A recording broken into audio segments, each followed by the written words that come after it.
Hey, this is Scott Fain here with Deep Subjects. I'm down here in Reidsville, North Carolina, right here at the corner of, Scales and Moorhead Street, where the monument has been taken down. We'll walk over here and talk to this fella here. As you see, he's been standing out here, I guess, all day. How you doing, sir? Hey, how's it going on, bud? All right. So what do we got going on here?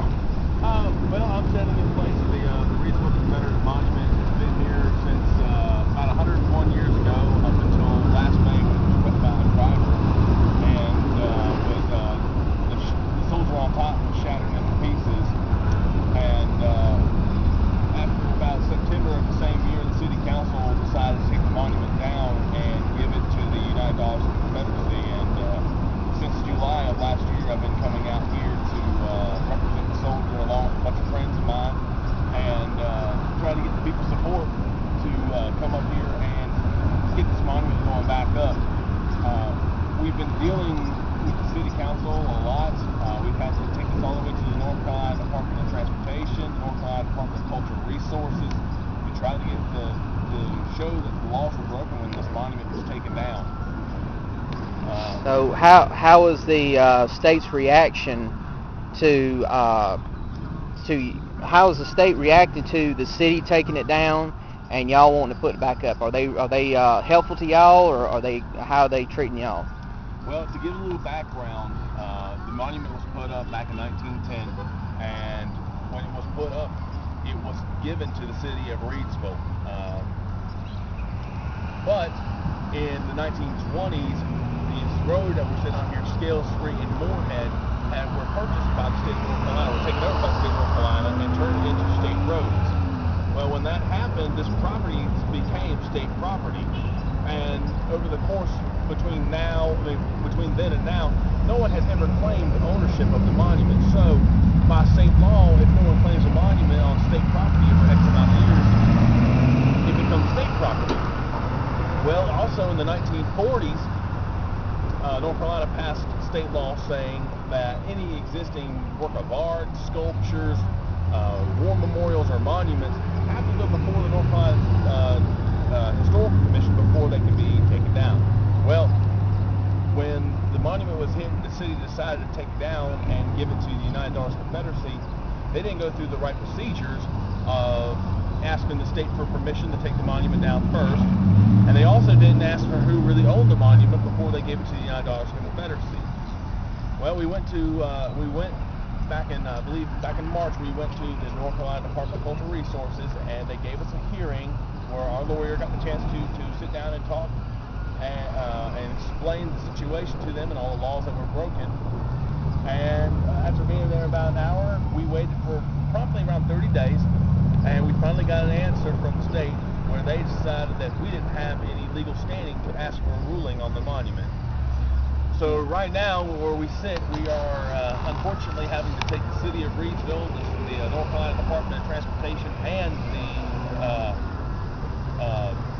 United Dollars Confederacy to court on a lawsuit to get this monument put back up. And as much as we don't like to have to do that, that's what it's come to. Okay.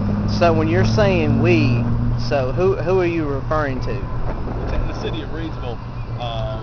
The citizens of this county want this monument to go back, and by we also mean the Historical Preservation Action Committee, who was formed back in September of last year, who've been working their butts off to try to raise funds and get the public to informed of what's going on and to motivate the people and to try to get this monument back up.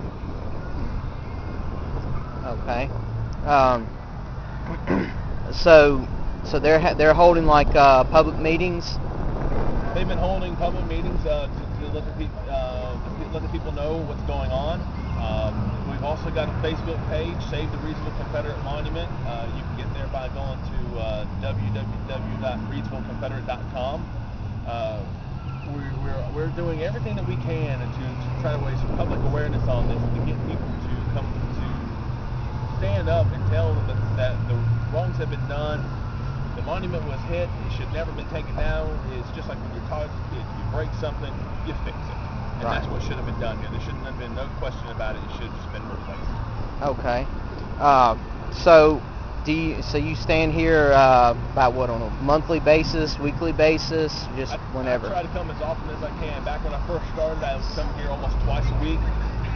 Then it started to turn into once a week, and then when the wintertime came around, I had to let it go just a little bit. I drive about an hour to get up here from Winston-Salem, so gas prices, when they spiked up, it got a little bit more difficult on me.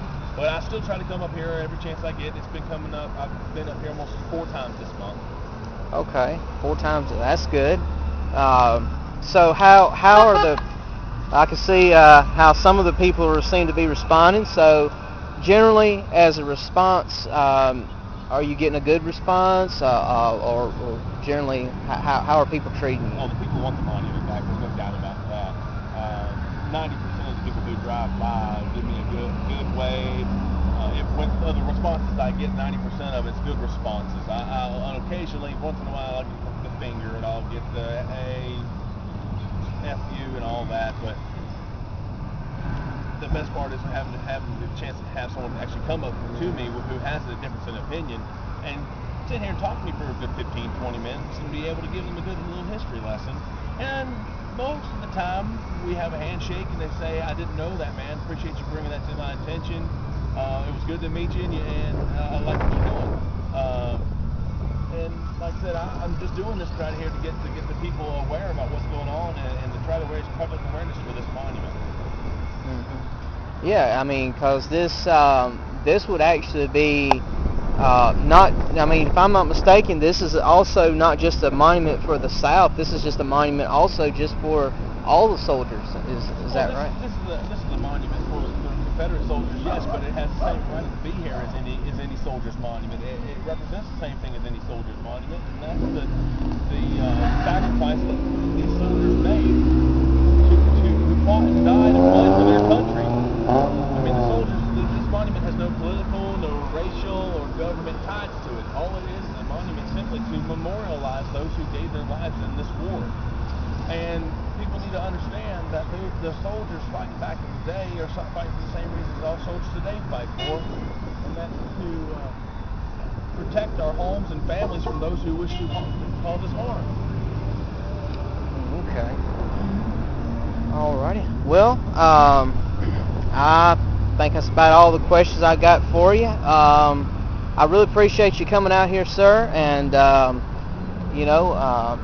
bringing public awareness and trying to stand up for the rights of the United States as far as our constitutional rights. I appreciate that. Yes, sir. So.